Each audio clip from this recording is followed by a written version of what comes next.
네, 안녕하십니까. 고도입니다. 10년물 국채 금리도 좀 내려왔습니다. 옵션 트레이너들이 장기채 금리 하락에 베팅을 크게 늘리고 있다고 합니다. 장기 국채 하락에 베팅한다는 겁니다. 잭슨홀 앞두고 파월이 작년처럼 시장에 충격을 주지 않을 것 같다고 하는 것 같습니다. 최근 국채 금리가 너무 올라간 것에 대한 인식이 컸던 것 같습니다. 그래서 저점 매수를 한 것 같습니다. 미국 국채 같은 경우 4.3 넘어가면서 사야 할지에 대한 고민을 많이 하신 것 같습니다. 더 상승한다, 내린다, 그건 아무도 모릅니다. 우리가 투자할 때는 역사적인 데이터를 봐야 하겠죠. 가능성을 위로 아래로 재어서 어떤 투자를 했을 때 손실을 보지 않는지가 중요합니다. 물론 미국이 더 성장한다, GDP 상승한다, 그래서 인플레이션 잡는 데 힘들어질 것 같다, 금리 더 올라간다, 이렇게 설명할 수도 있습니다. 예상입니다. 현실에서는 어떻게 될지 그 누구도 모른다는 겁니다. 우리는 역사적인 데이터를 보고 투자해야 성공 확률을 높일 수 있겠죠. 지금부터 말씀드리는 건 순전히 제 개인적인 생각을 공유드립니다. 엔비디아 이번 실적이 예상치보다 잘 나온 거 맞습니다. 이후에도 잘 나올 거라 시장에서는 반영하는 것 같습니다. 잘 나올 거는 맞지만 이미 많은 부분 선반영한 것도 사실입니다. 이후 실적이 이전보다 퀀텀 점프로 갈 수 있는가가 문제가 될 것 같습니다. 이미 어제 오늘 반영을 해버리는 듯 합니다. 투자자들은 실적이 더 상당폭으로 지속적으로 상승할 것이라는 기대를 하고 있는 것 같습니다. 그리고 AI가 아니면 투자처가 없는 듯 달려들고 있습니다. AI가 그림 생성 등과 같은 종류의 온라인상의 일들을 처리해 줄 수는 있을 겁니다. 온라인상에서 효율성을 만들어줄 수는 있습니다. 하지만 캐파는 온라인에서 할 수 있을 만큼만 가져갈 수 있다는 겁니다. 인간이 할 수 있는 부분이 일들을 AI가 다 해결해 줄 수는 없다는 겁니다. 챗 GPT를 보더라도 제가 질문한 것에 대한 AI의 답을 믿지를 못한다는 것이 저는 엄청 크게 다가왔습니다. AI가 답한 것이 사실이라는 확신이 없는 한 다시 재검토를 해야 한다는 겁니다. 그렇다면 내가 처음부터 해버리는 것이 더 효율적이라고 생각이 됩니다. 지금 미국 입장에서는 AI가 정말 고마운 존재일 겁니다. 만약 지금 시점에서 AI가 나타나지 않았다면 경기 침체를 겪고 있을 가능성이 높습니다.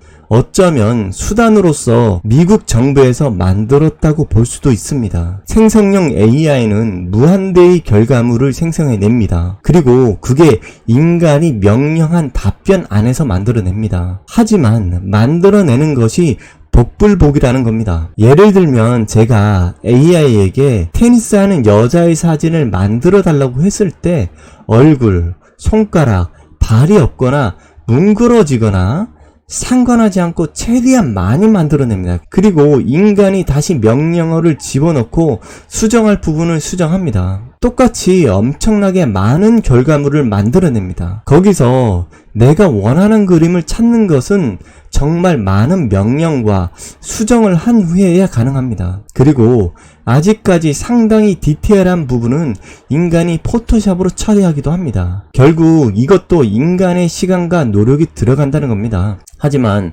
그런 부분, 인간의 노동력 감소 부분은 있을 것 같습니다. 하지만 효율성 측면에서는 그런 온라인 부분의 많은 부분, 그 부분만 국한될 거라 생각됩니다. 인간이 하는 대부분의 일은 움직임을 통해서 만들어냅니다.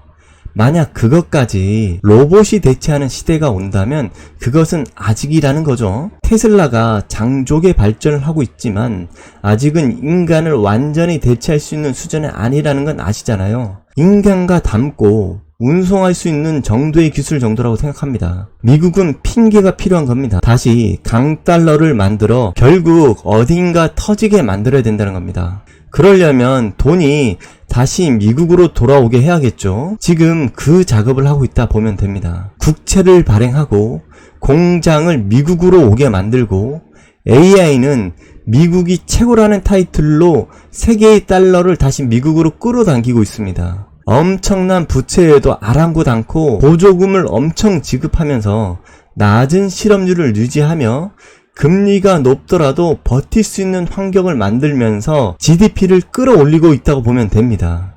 미국이 주가가 지속적으로 상승하려면 지금이 금리를 커버치고도 남을 강력한 성장이 있어야 된다는 겁니다. 지금 미국은 나만 아니면 돼입니다. 코로나19 때 미국은 자신의 편이 어디인지 생각했을 겁니다. 한국은 미국이 어려울 때 진단키트로 미국을 도왔습니다. 한국은 세계를 도왔습니다. 그런데 다른 나라는 어떻게 했을까요? 러시아는 우크라이나를 침략했죠.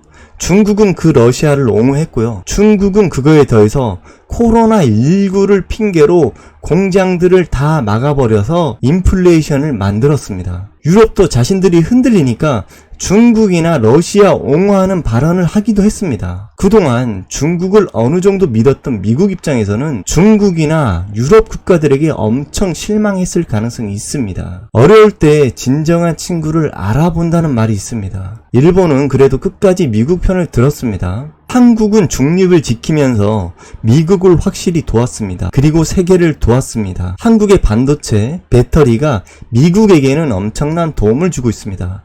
미국은 중국이 대만 침공에 대비해서 반도체 해지 수단으로 한국을 키워야만 할 겁니다.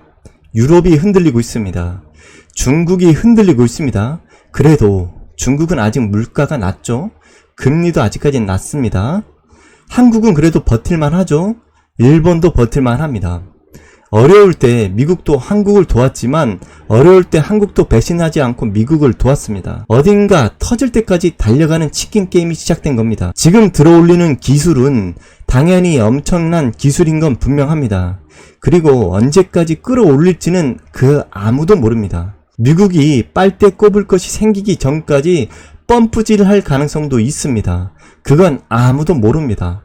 이렇게 높은 금리와 인플레이션에서 오랜 기간 버틸 수는 없습니다. 모두가 직장을 가지고 있거나 잘 살지 않기 때문입니다. 장기간 간다면 서민들은 더 힘든 삶을 살아야 된다는 겁니다. 이전에도 말씀드렸지만 어디로 터지기 시작할 겁니다. 한국이 부채도 엄청 올라갔습니다. 이창용 한국은행 총재님이 화가 나신 것 같습니다. 고민이 깊어지는 시점입니다. 하지만 한국은 저는 그래도 괜찮다고 생각합니다. 다른 나라에서 먼저 터지지 않을까 생각합니다. 리스크가 존재합니다. 만약 중국이나 유럽에서 터진다면 시장은 어떻게 될까요? 괜찮을까요?